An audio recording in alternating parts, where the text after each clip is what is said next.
The rehearsal dinner should have been about my sister Emma and her fiancé Bradley. Instead, it became another discussion of my perpetual single status. "A toast to Emma and Bradley," my Aunt Linda announced. Finally, a Morrison daughter who figured out how to keep a man. The table erupted in laughter. I sat at the far end, phone face down beside my plate. My mother Patricia jumped in. "At least one sister won't need wedding planning. Olivia's married to her career. We've accepted it." At 33, I'd heard this for years. My younger sister Emma, 28, had been dating Bradley for 18 months. Now she was getting married and my family acted like she'd won while I'd been left behind. "Olivia's just too focused on that consulting work," my father Richard added. "Men don't like women who travel constantly." What they didn't know was that my consulting work was executive advising for Thorn Capital, one of the world's largest private equity firms. My client list included Fortune 500 CEOs and international conglomerates. They also didn't know about Alexander Thorn, heir to Thorn Capital, Harvard business graduate, and the man I'd been secretly engaged to for 3 months. We'd kept our relationship private. His family's wealth attracted constant media attention, and I'd wanted to build my career on merit. The engagement ring locked in my hotel safe had cost more than Emma's entire wedding budget. A flawless 5-carat diamond that belonged to his grandmother. We were planning a quiet ceremony in the Maldives next month. But my family didn't know. To them, I was Olivia, the workaholic destined to die alone. Emma stood up, flushed with champagne. "I want to thank everyone. And Olivia, don't worry. Your time will come. Maybe you'll catch the bouquet tomorrow." More laughter.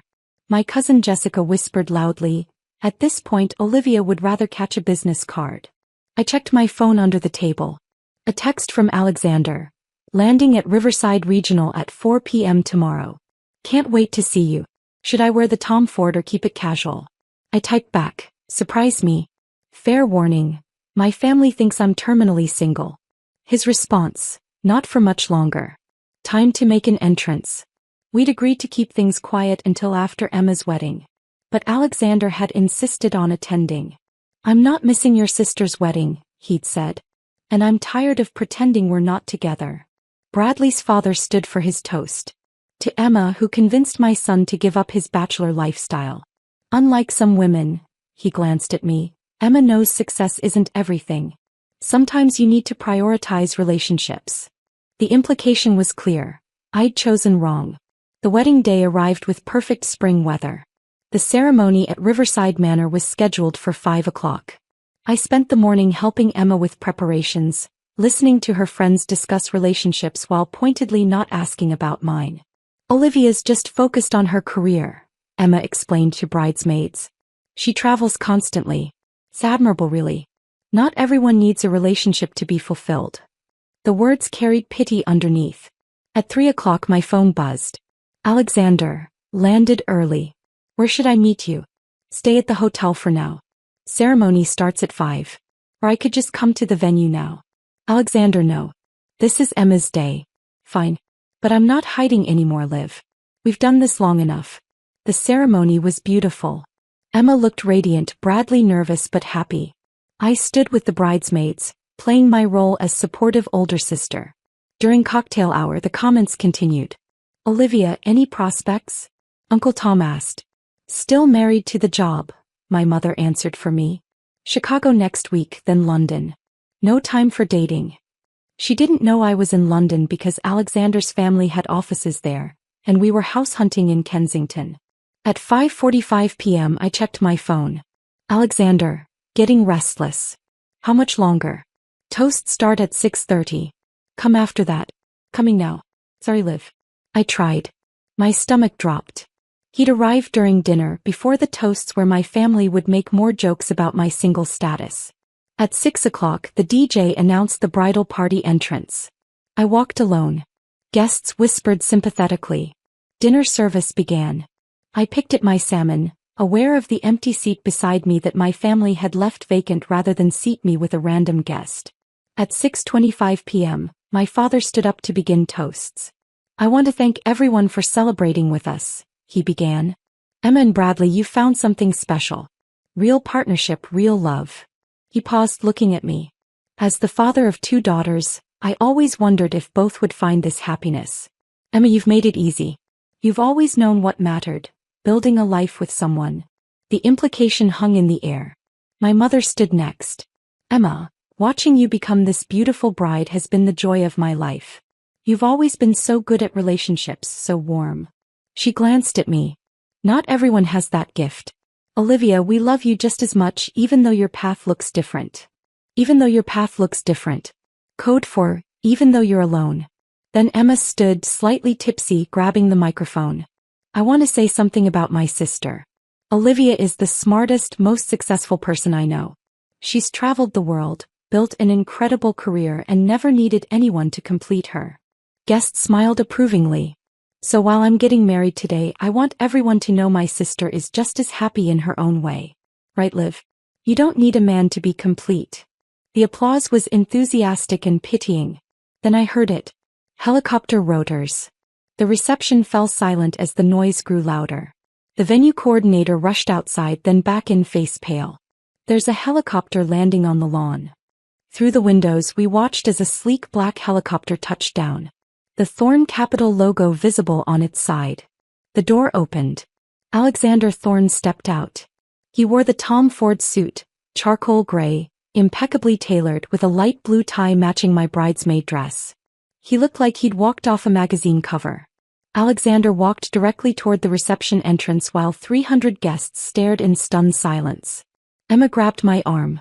Olivia, who is that? Alexander entered the hall. He scanned the room, found me and smiled. Sorry I'm late, he said, his voice carrying. Traffic was terrible. He walked to my table, leaned down and kissed me. Not a polite peck. A real kiss that made it clear we weren't casual acquaintances. When he pulled back, he took my hand. The one with the engagement ring I'd forgotten to remove this morning. Alexander lifted my hand, making the 5-carat diamond impossible to miss.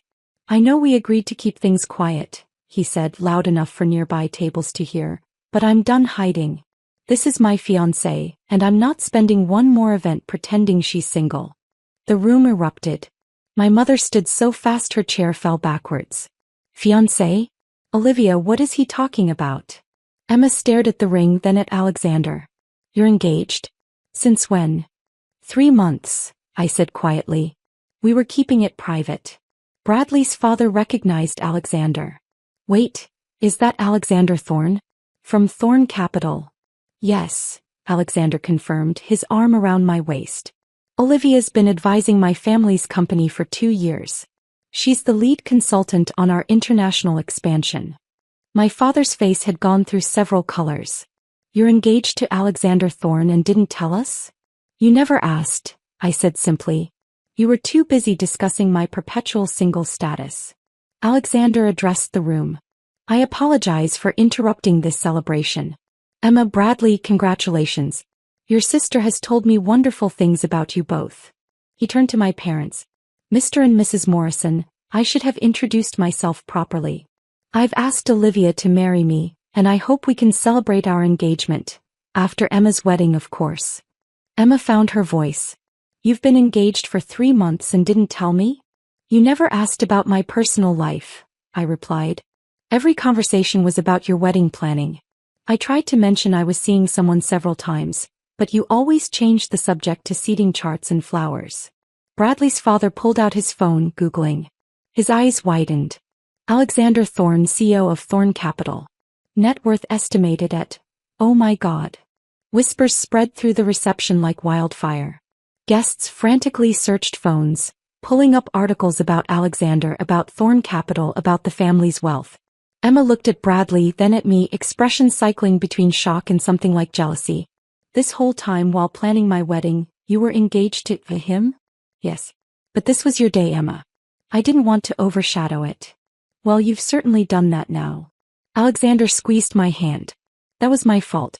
She wanted to wait. I couldn't stand watching people pity her for one more minute. Guests swarmed our table. Bradley's associates wanted to network with Alexander. Relatives wanted engagement details.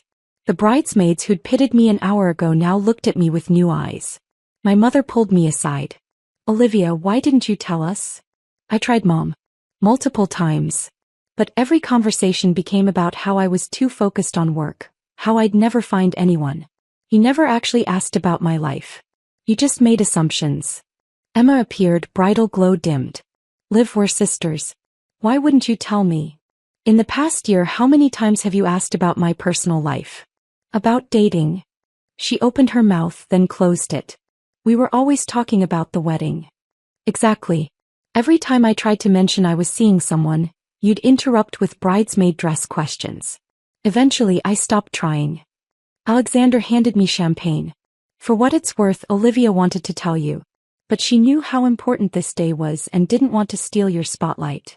Instead, you landed a helicopter at my reception, Emma said, but with less spite. I did.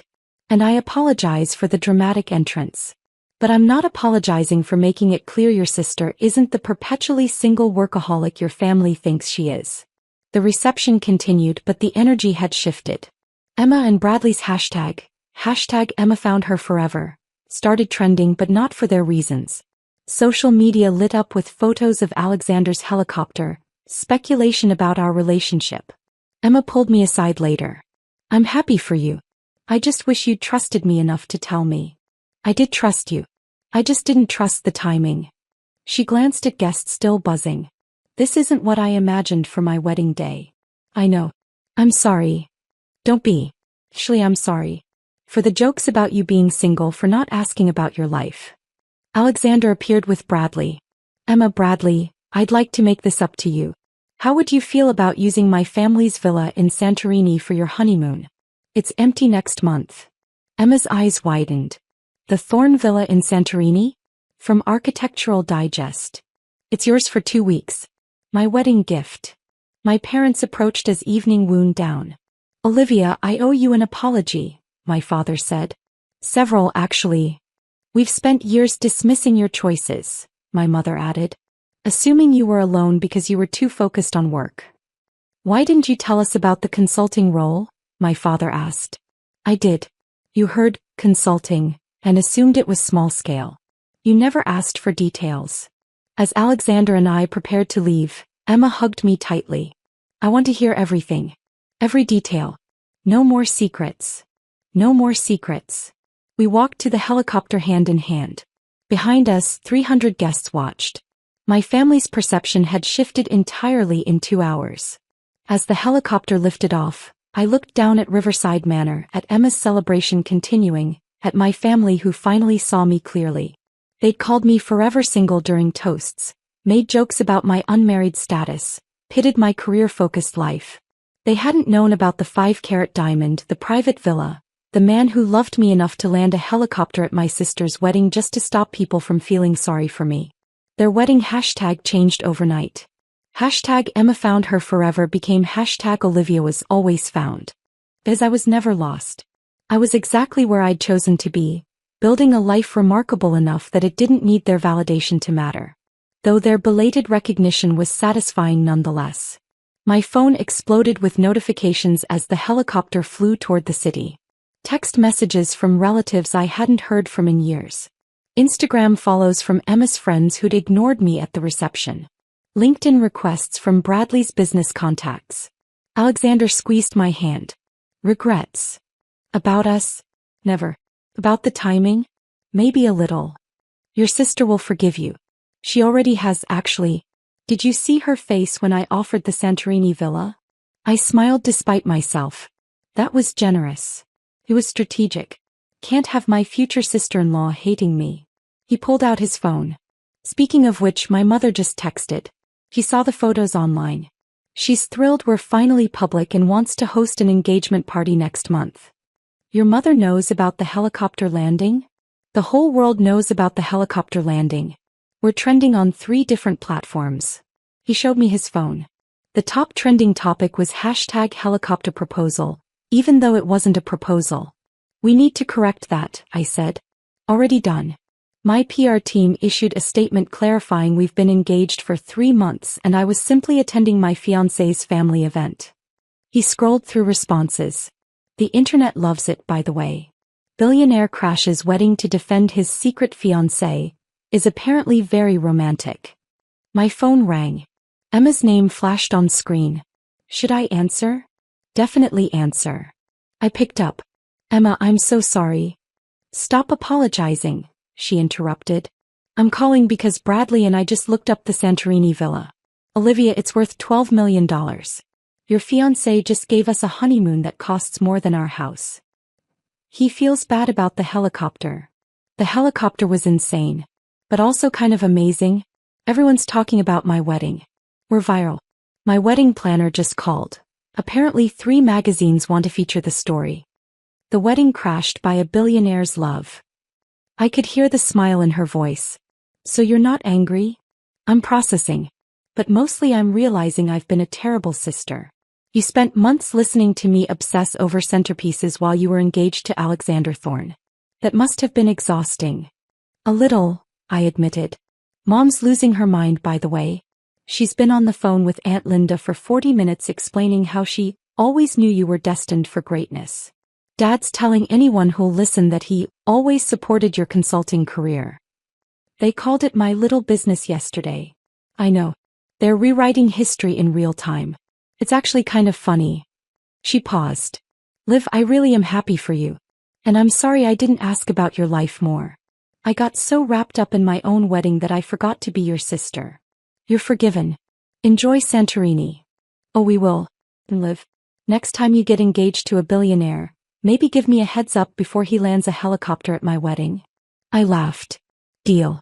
Though knowing Alexander, there probably won't be a next time. He's a one helicopter entrance kind of guy. After we hung up, Alexander pulled me close. See? Everything's fine. Your family knows the truth, your sister's happy, and we can finally stop hiding. We're still doing the Maldives ceremony, right?